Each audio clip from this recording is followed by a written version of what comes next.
Hello guys! Estamos de volta aqui, rapaziada. E hoje a gente vai falar um pouco sobre gerúndio após alguns verbos, né? O gerúndio, a gente vai falar bem pouco sobre ele hoje, mas a gente vai dar ênfase numa parte do gerúndio que pouca gente sabe, mas é muito utilizada na língua inglesa, né? Então olha só, eu separei aqui, ó, o que é o gerúndio, né? O gerúndio basicamente é quando a gente acrescenta a letra ing, as letras ing após o verbo, né? Para dar aquele sentido de que alguma coisa está acontecendo, né? De que aquela ação está acontecendo nesse exato momento. Então, olha só, adicionamos o ing no fim do verbo. Então, ó, I play soccer. Eu jogo futebol. O caso aqui, o verbo é o verbo jogar, né? Que está aqui no exemplo.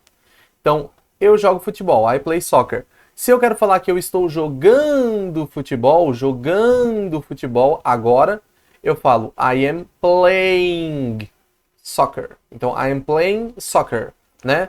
Eu estou jogando futebol. Então, esse ing basicamente vai ser o ando, endo, indo, né? Ondo, em alguns casos, né? Também do verbo no inglês. Então, I am playing soccer. Eu estou jogando futebol. Aí aqui eu separei até para vocês, ó. O to eat significa comer. Só que eating significa comendo, né? Então pode ser o endo também.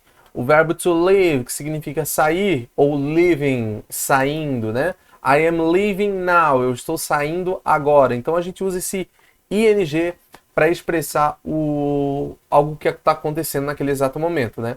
É o que a gente chama de gerúndio, né? Bom, quando a gente usa to entre dois verbos, a gente sempre usa o to, melhor dizendo, entre dois verbos, né? Então sempre quando tu vai usar um verbo do lado do outro, a gente sempre vai separar os dois verbos com o to. Isso confunde algumas pessoas com o seguinte, ó, por exemplo, I like to play, eu gosto de jogar. Aí, algumas pessoas vão traduzir esse to aqui, ó, como o de, né? Então, eu, gosto, like, né? Like, gosto. To, de, play, jogar. Quando, na verdade, está errado. Porque, olha só, quando a gente usa esse de aqui, a gente só usa esse de na língua portuguesa. Porque quando a gente fala assim, eu gosto, eu falo, eu gosto de algo ou gosto de alguém, né? Tu sempre usa o de junto com o gosto. Então, o de ele tem a ver com o verbo gostar, ele não tem nada a ver com outro verbo. Isso significa que esse de aqui faz parte do gosto e o jogar está sozinho. Ou seja, eu, like, gosto de, aí sim, play, jogar. To play, jogar. Porque olha só, quando eu uso o to com o want, ele não tem o de. A gente não fala eu quero de aprender, a gente fala eu quero aprender. Então tem o to igual, tá vendo? Por quê? Porque isso acontece porque o to, na verdade, o to do verbo, ele está indicando que aquele verbo está no que a gente chama de infinitivo, que é o verbo com esse R no final, né? Então, jogar, beber, cair, sonhar. Esse R no final é o to. Então, to play, jogar. To learn, aprender. Então, é o verbo com R no final. Então, quando eu falo I like to play, eu gosto de jogar. Porque esse jogar, o R é como se fosse o to da língua inglesa. Fechou? Então, sempre quando a gente usa dois verbos, a gente sempre vai dividir eles com o to, porque o segundo verbo está no infinitivo. O segundo verbo sempre vai estar no infinitivo, tanto português quanto inglês, né?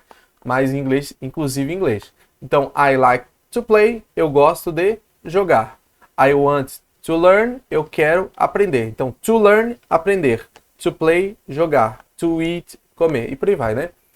Fechou? Olha só que tem umas exceções. Ó. Alguns verbos, quando a gente usa quando o primeiro verbo é um grupo de verbos, como por exemplo o verbo to hate, que significa odiar, o verbo stop, que significa parar, o verbo quit, que significa parar, é quit, tá? E não é quit, como todo mundo fala. Né? O verbo to quit, o verbo quit, perdão, que significa parar também, e o mind, que significa importar. Tem mais alguns verbos, mas esses são os mais utilizados. Quando a gente usa esses verbos, o segundo verbo, ele não pode estar no infinitivo, ele tem que estar no gerúndio. E daí a gente volta lá para o tema do vídeo, né? Então, olha só, quando eu quero falar eu odeio trabalhar, eu falo I hate working on Sundays, né? Eu odeio trabalhar aos domingos. E o verbo stop, ó, she only stops running. Então, ela apenas para, o verbo parar, e o verbo correr depois, ó. She only stops running, tá com S aqui porque tá na terceira pessoa, né? She only stops running, né? Ela só para de correr, então dois verbos, também tem o de, né? Para de, porque quem para de fazer algo, de alguém, enfim. Então, she only stops running when she arrives. Então, ela sempre para de correr quando ela chega. Ou quit, de parar também, né? Ó, he finally quit smoking, né? Desistiu, parou, nesse sentido de desistir também. He finally quit smoking. Então, parou de fumar, né? Parou de. Quem para de. Então, a gente sempre usa o de com parar também. Então, he finally quit smoking. Então, nesse caso, não tem o to, né? Mind. Do you mind leaving at 8? Então, você se importa de sair às 8? Então, importar-se e o verbo sair.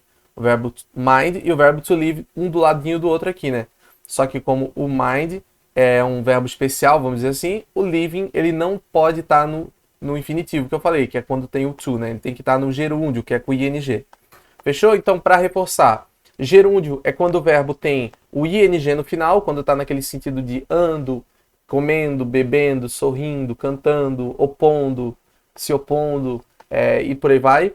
E o gerúndio, o infinitivo, é quando o verbo tem o to na frente. Comer, beber, sentar, cantar, nadar, dançar, e por aí vai. Fechou, pessoal? Gostaram? Curtam aí o vídeo, avaliem o vídeo, por favor. Comentem se vocês tiverem alguma dúvida. Quem quiser dar um salve pro professor aí tá aí, tá? E valeu. É isso aí.